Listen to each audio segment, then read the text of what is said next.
जैसा कि आप सभी जानते हैं कि नीतीश कुमार जी ने चुनाव प्रचार के अंतिम दिन, जब तीसरे चरण के चुनाव प्रचार थमने वाले थे, तब उन्होंने एक बात ऐसी कही जिस बात को लेकर के अब बिहार में चर्चा का बाजार गर्म हो गया है। नीतीश कुमार जी पिछले 15 सालों से बिहार के मुखिया हैं।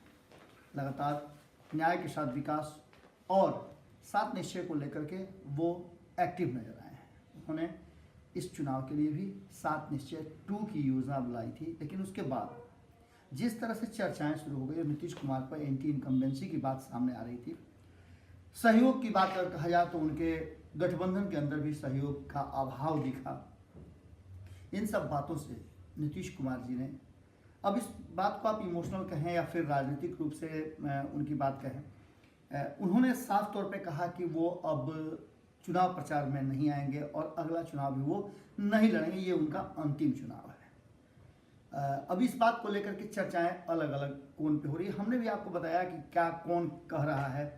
इन सब बातों के बीच में एक चर्चा बहुत ज़बरदस्त ढंग से शुरू हो गई है। चर्चा ये है कि नीतीश कुमार जी के हर बयान का कोई ना कोई मतलब होता है, या तो राजनीतिक मतलब होता है या फिर दूरगामी मतलब होता है। अब क्या है इसमें ये तो पता चलेगा बाद में, लेकिन कहा जा रहा है कि 10 तारीख को जब वोटों की गिनती होगी, चुनाव परिणाम सामने आएंगे, उससे पहले चुनाव परिणाम के रुझान को देखते हुए और जैसे ही कुछ स्थितियां स्पष्ट होने लगी, नीतीश कुमार जी कोई बड़ा फैसला लेंगे। कहा यह जा रहा था कि नीतीश कुमार जी एक बार और मौका मांग रहे हैं और उन्होंने कई बार ये बात कही भी थी कि हमें एक मौका चाहिए। जो हमने काम पहुंचाया है जगह पर, उसे मुकाम तक पहुंचाने का हमें 5 साल का समय चाहिए, चाहे वो किसी भी मुद्दे से जुड़ा हुआ हो।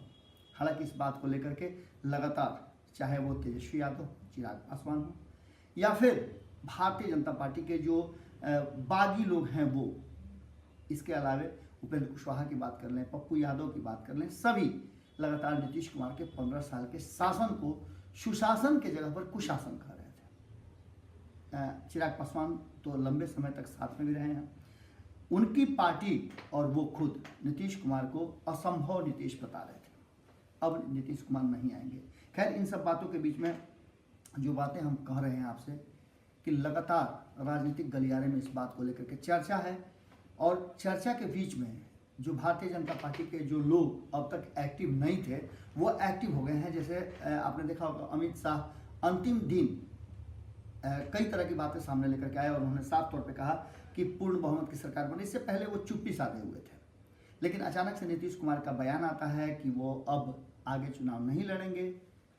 इसके बाद नीतीश कुमार की तरफ से बयान के आने के बाद अमित शाह का एक्टिव हो जाना और बिहार की राजनीति में, बिहार के चुनाव में उनका इंटरेस्ट जगना, यहाँ तक कि जनता से अपील भी करना कि आप एनडीए गठबंधन को वोट दें और यही वो गठबंधन है जो आपके भविष्य को, आपके मुस्तकबिल को बना सकती है। इन सब के बीच में नीतीश कुमार इतना आसानी से किसी भी चीज़ों को छोड़ने वाले नहीं होते हैं।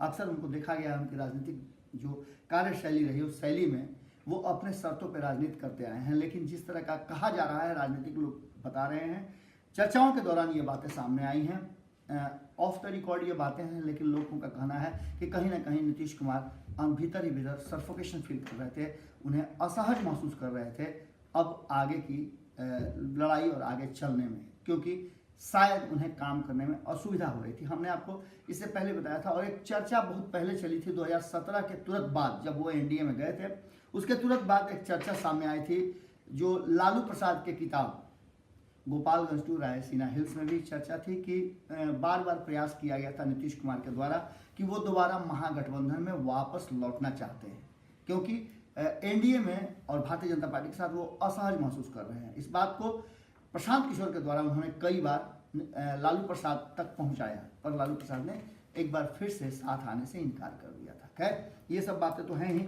लेकिन अब 10 तारीख को जो नीतीश कुमार की तरफ से कहा जा रहा है कि वो एक चौंकाने वाला फैसला ले सकते हैं, वो फैसला क्या होगा, हम भी उसके शोध में, खोज में लगे हुए हैं कि नीतीश कुमार क्या करेंगे। कहा तो ये भी जा रहा है कि हो सकता है कि जदयू का पूरी तरह से एक नया स्वरूप नजर आ जाए नीतीश कुमार जी के छोड़ने के बाद, या हो सकता है कि नीतीश कुमार जी जदयू को पूरी तरह से भारतीय जनता पार्टी का हिस्सा बना ले। खैर ये क्या होगा, क्या कुछ निर्णय लेते हैं वो 10 तारीख को पता चलेगा, लेकिन चर्चाएं जोर से हो रही हैं। भारत लाइव पर खबरों का सिलसिला जारी है। तीसरे चरण के मतदान हो रहे हैं। हमारे रिपोर्टर्स अलग अलग जगह पर मौजूद हैं और आपको लाइव के माध्यम से, अन्य माध्यमों से आप तक खबरें पहुंचा रहे हैं। शांतिपूर्ण मतदान हो रहा है और लोग कतार में आकर के वोट, अपना मताधिकार का प्रयोग कर रहे हैं। फिर मिलते हैं आपको। नमस्कार। बढ़ाएं अपना कदम सक्सेस की ओर शिखर करियर इंस्टीट्यूट के साथ। शिखर करियर इंस्टीट्यूट पूर्वी भारत में एकमात्र कोचिंग संस्थान जो एक्सक्लूसिवली है मेडिकल एंट्रेंस एग्जाम के लिए।